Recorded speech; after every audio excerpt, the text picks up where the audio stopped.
Hi there, welcome to my YouTube channel Dhyani classes. If you are watching my video for the first time, do subscribe my channel, hit the bell icon so that you get notified whenever new video will be uploaded. So in today's video we will cover the second part of the chapter Footprints Without Feet, written by H.G. Wells from class 10th CBSE. So let's get started.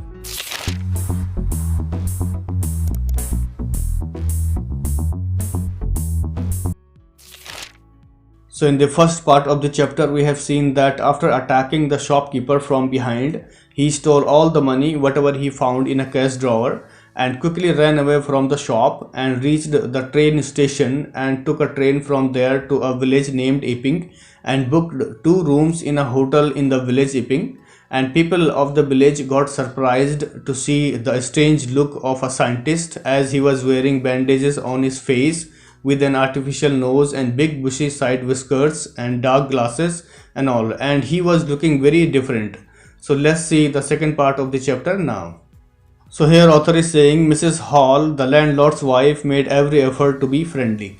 So here the author is talking about the landlady of the guest house where Griffin had booked 2 rooms, and after seeing this strange man, the landlady also tried to be very friendly and very polite to him and says, but Griffin had no desire to talk and told her, my reason for coming to Epping is a desire for solitude. So here Griffin did not like the idea of talking to her and did not talk to her too much because he was on his way to experiment, and said to her that my reason for coming to Epping is a desire for solitude. That means I came here to spend some time to be alone. So solitude means to be alone, and also he said, I do not wish to be disturbed in my work. That means he said, I don't want to entertain or to talk to anybody or to come inside the room when I am working. Besides, an accident has affected my face. So as he had covered his face with bandages, so he also told a lie to the landlady that I met an accident and my face got affected, and that's why he had a bandage on his face. Satisfied that her guest was an eccentric scientist and in view of the fact that he had paid her in advance, Mrs. Hall was prepared to excuse his strange habit and irritable temper. So here, as you know, that this scientist named Griffin was a very angry and arrogant person, and he used to disobey rules. So when the landlady spoke to him, she got to know that this person is an eccentric, that means a cranky or a person who behaves in a very strange and uncommon way, and says in the view of the fact that he had paid her in advance, Mrs. Hall was prepared to excuse his strange habit and irritable temper. That means Mrs. Hall ignored his bad behavior or the way he was talking, and she excused Griffin at that time because he had paid money to her in advance. Further he says, but the stolen money did not last long, and presently Griffin had to admit that he had no more ready cash. So here Griffin had been living there for a long time, and then the time came when his stolen money did not last long. That means he spent all the money that he had, and he understood that he did not have enough cash to pay rent. So he decided to talk to the landlady of the house that he is running out of cash, and says he pretended, however, that he was expecting a check to arrive at any moment. So later on he spoke to the landlady and he pretended, that means he acted in front of the landlady that he was waiting for a check, and once a check is cleared he will get a cash to pay rent. Shortly afterwards a curious episode occurred. That means after some time something had happened which was very strange and unexpected where Griffin was staying, and says very early in the morning a clergyman and his wife were awakened by noises in the study. So here the author is saying that there was a clergyman, that means a priest, who lived in with his wife in the same village, and early in the morning they were awakened because they heard some noises in the study room where the clergyman used to keep all his documents and all other valuable things. So they woke up early in the morning because they heard some noise. Creeping downstairs, they heard the chink of money being taken from the clergyman's desk. So here when clergyman and his wife heard a noise, they got up and started creeping downstairs. That means very silently, without making any sound, they were coming down through the stairs, and while coming down they heard chink of money. That means they heard a sound of coins as if somebody taking money from the locker. Without making any noise, with a poker grasped firmly in his hand, the clergyman flung open the door, surrender. So here, as they were coming downstairs without making any sound, with a poker grasped firmly in his hand, that means clergyman held an iron rod in his hand very tightly, and once he reached in front of the gate, and he thought that there must be a thief inside the room, so he suddenly opened the door and said surrender. Further he says, then to his amazement he realized that the room appeared to be empty. So when the clergyman opened the door and he saw inside the room, and he got surprised because nobody was there inside the room and it was empty, and that made clergyman amused and confused. He and his wife looked under the desk and behind the curtains and even up the chimney. So when both husband and wife went inside the room and looked under the desk and then saw behind the curtains as well and even up the chimney, but they couldn't find anyone inside the room. There wasn't a sign of anybody, so both husband and wife looked around, but they couldn't find anyone inside the room, and says, yet the desk had been opened and the housekeeping money was missing.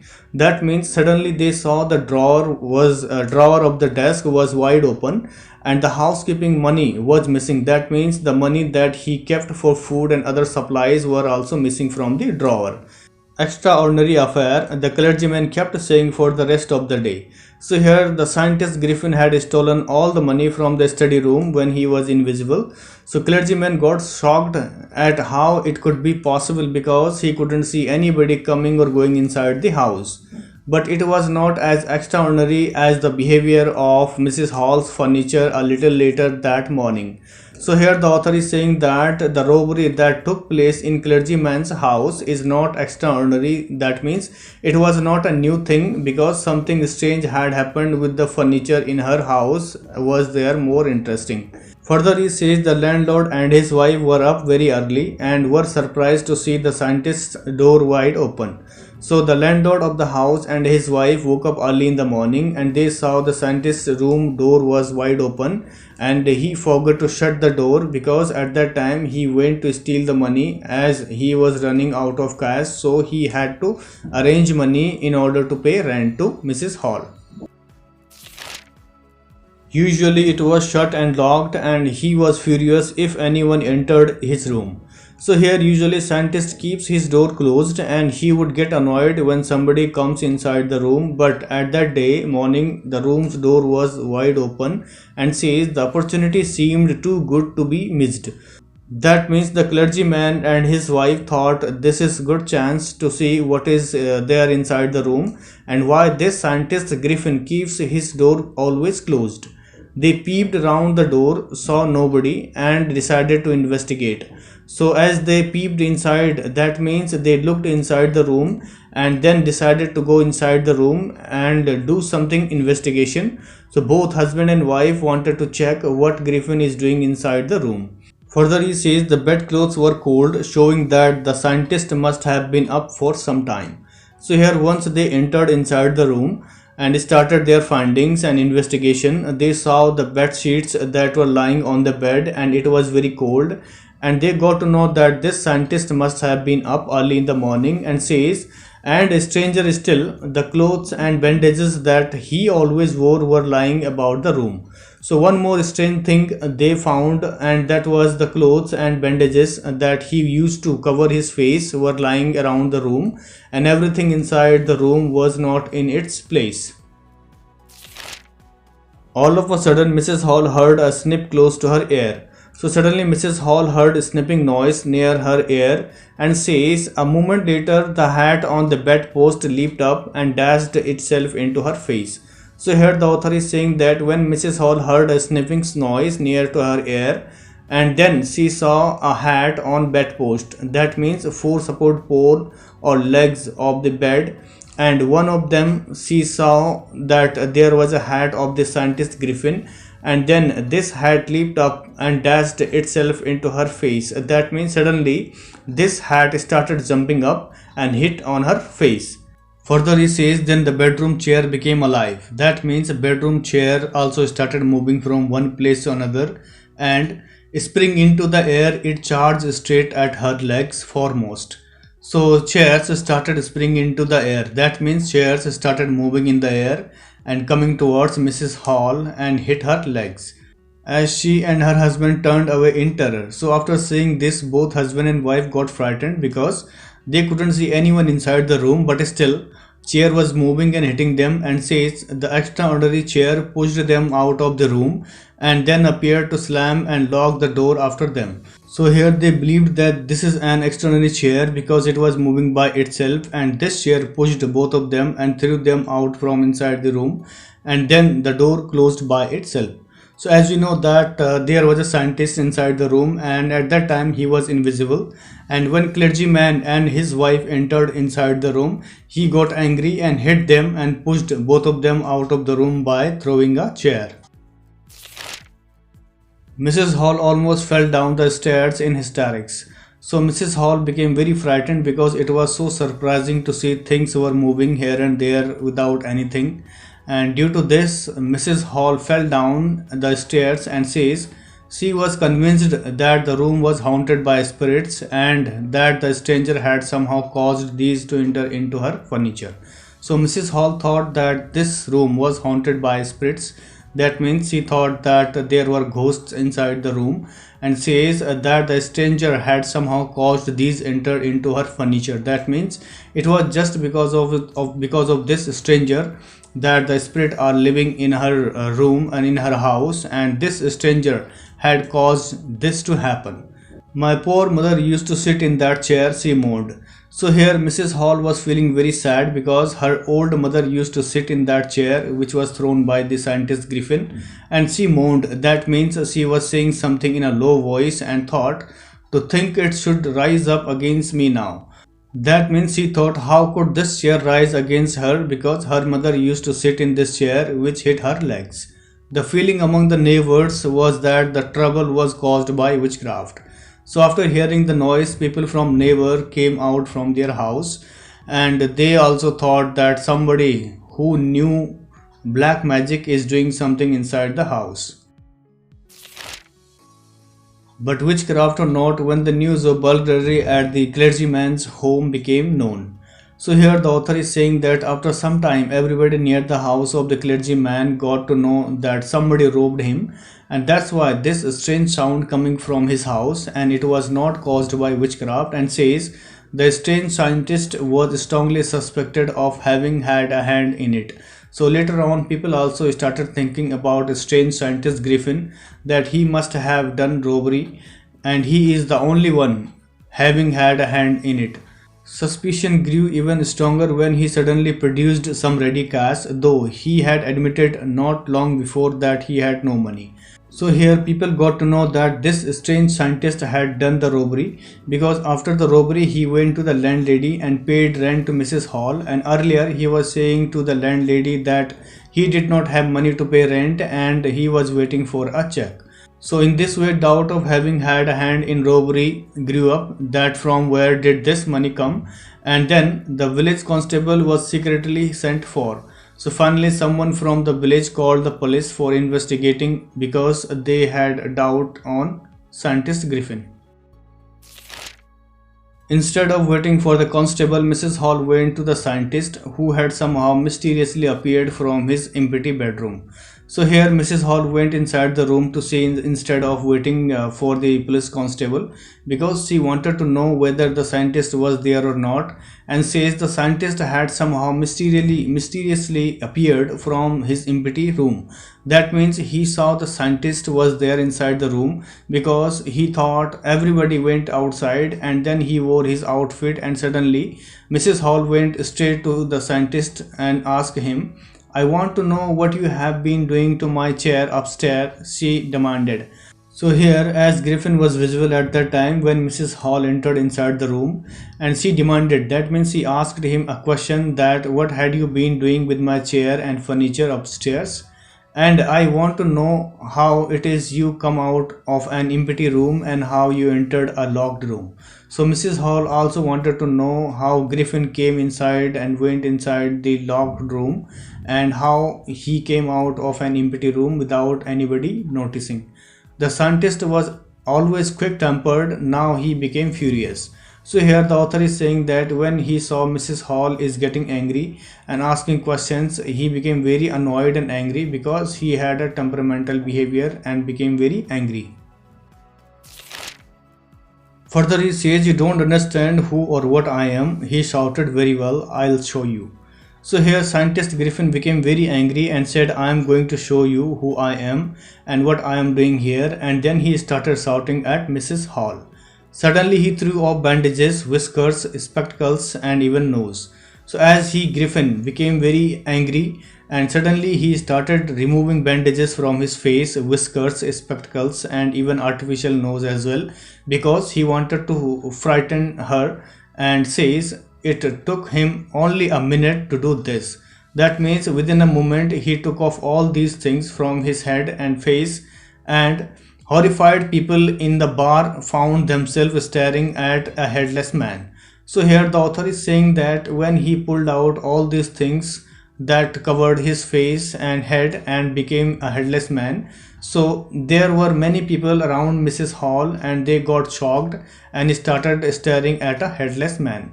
Mr. Jaffers, the constable, now arrived and was quite surprised to find that he had to arrest a man without a head. So here the author is saying that the constable named Mr. Jaffers had arrived in that place where Griffin pulled out bandages and became headless man, and then Mr. Jaffer also got surprised to see him because he had to arrest a headless man. So this was the surprising thing for the constable, to deal with a man who had no head. So in this picture you can see how Griffin removed the bandages from his head and became a headless man when Mrs. Hall asked him several questions, and then he became angry and wanted to frighten Mrs. Hall and other people there. But Jaffers was not easily prevented from doing his duty. So here the author is saying that Constable Mr. Jaffers was on duty at that time, and being a police officer, he had to do something with a headless man, and says if a magistrate's warrant ordered a person's arrest, then that person had to be arrested with or without head. So Mr. Jaffers was very honest officer, and if the magistrate had issued a arrest warrant to arrest a person with or without head, he had to arrest a person anyhow because he was a duty bound police officer. Further he says there followed a remarkable scene as the police officer tried to get hold of a man who was becoming more and more invisible as he threw off one garment after another. So here Mr. Jaffers tried to get hold of Griffin, and then a remarkable scene, that means a strange thing had happened there. So when the police officer tried to catch him, immediately Griffin started removing his clothes one after another and then becoming invisible, which made the police officer surprised. Finally, a shirt flew into the air and the constable found himself struggling with someone he could not see at all. So here finally Griffin took off all his shirt and flew into the air and then became invisible completely, but Mr. Jaffer was still struggling very hard and making efforts to catch a person who was invisible at that time. Some people tried to help him but found themselves hit by blows that seemed to come from anywhere. So here people were also trying to catch Griffin with the constable Jaffers, but they found themselves hit by blows. That means they could not see who is hitting them by blows, and they could not understand who is hitting them from all directions. So it was Griffin, and he was hitting all of them from changing his directions. In the end, Jaffers was knocked unconscious as he made a last attempt to hold on to the unseen scientist.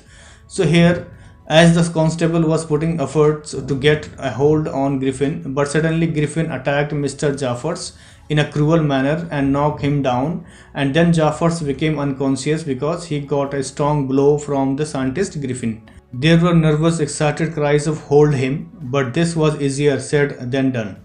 So as he was hitting people from all directions and people started shouting hold him and catch him, and nobody could see him where he was because it was not easy to get hold him because he was invisible at that time. Griffin had shaken himself free and no one knew where to lay hands on him. So finally Griffin had shaken himself free. That means he was able to escape from there because he was invisible at that time and people were not able to catch him at all. So through the lesson, we got to know how this scientist Griffin became invisible and misused his formula only for his own benefits but not for the mankind's. So this is the end of the lesson. I hope you liked the video. For more informative videos, do subscribe my channel. Hit the bell icon so that you get notified whenever new video will be uploaded. So thank you so much for watching once again. Stay safe, stay healthy.